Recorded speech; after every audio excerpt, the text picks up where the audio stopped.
Hey IELTS test takers! Today, we're going to look at 8 steps that you can take towards a Band 8 in IELTS Writing Task 2, using the assessment criteria and band descriptors as a guide to what the examiner is looking for. You're welcome to pause the video and read as we move through the essay example.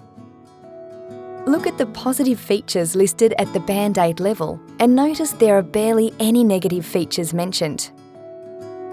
Our steps today will take you across these 4 areas, starting with task response and moving through all the other criteria. The focus of this lesson is to look at areas that need more work and can prevent a higher score if not given enough attention. Step 1. Answer the question relevantly. This means that you should answer what you have been asked. Don't produce an essay that is close to the topic that you have already prepared. You will also need to make sure that your examples and ideas are relevant. If you generalise too much and are not specific enough, this will impact how your ideas come across.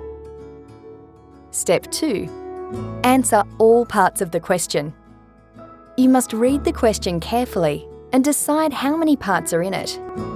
Then, you must effectively answer all parts of the question to reach a Band 8 and higher. Have a look at the table to see if you understand how many parts are in each IELTS question type and whether you should present your opinion.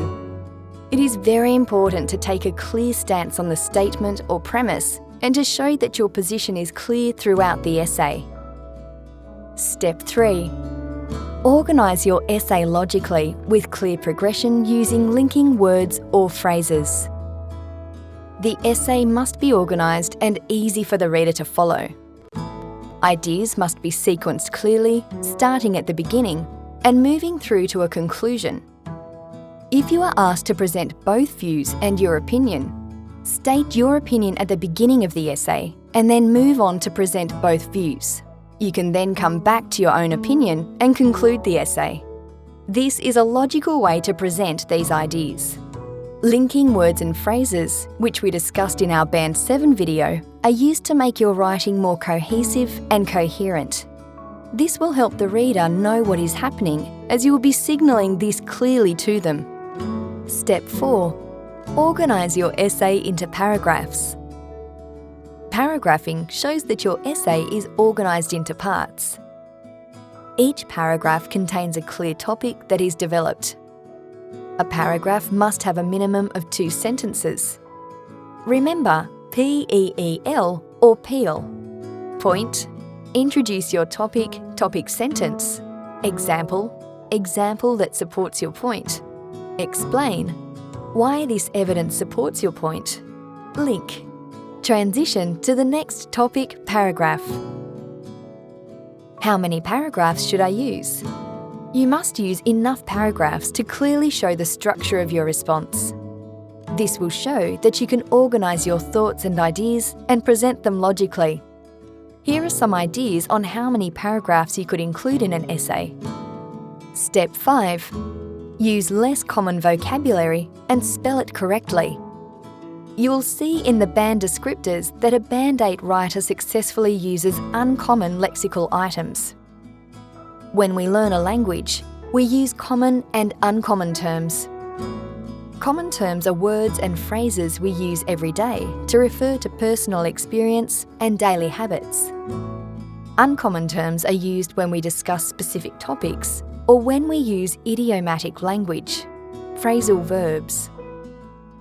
Words that are old-fashioned and not used in everyday speech should not be used. If you choose a synonym, the meaning must be the same and must not alter the idea being presented. For example, adolescent, teenager have close meaning and can be used interchangeably. However, toddler, baby have quite different meanings.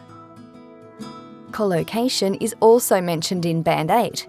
And it is assumed that you know which words go together, as well as which words are suitable to use for different topics. If you are discussing child crime, you could use the term minor, as this is a legal term used to describe children under the age of 18. If you are using phrasal verbs, make sure you are using the correct preposition, as it can change the meaning. Throw out, away equals discard. Throw up equals vomit, get sick.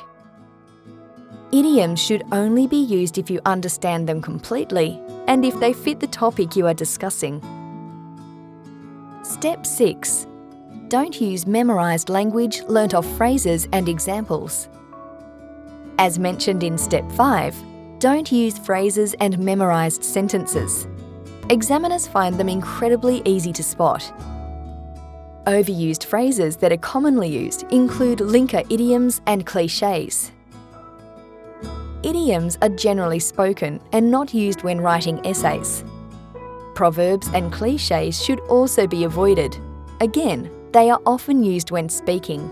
These can include: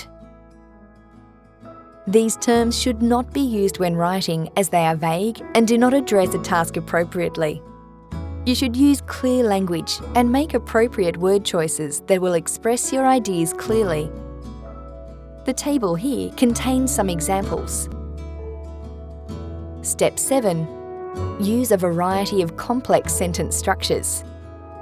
At Band 8, it is expected that you can use a wide range of sentence structures to accurately present your ideas and opinion.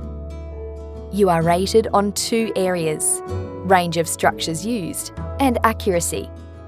It is important to use a mix of complex and simple sentences. But remember, complex sentences should not be long and complicated. The most common errors made are highlighted here. Step 8. Checklist. Finally, when you're practicing your essay, you can use the following checklist to make sure that your writing contains the positive features at a Band 8.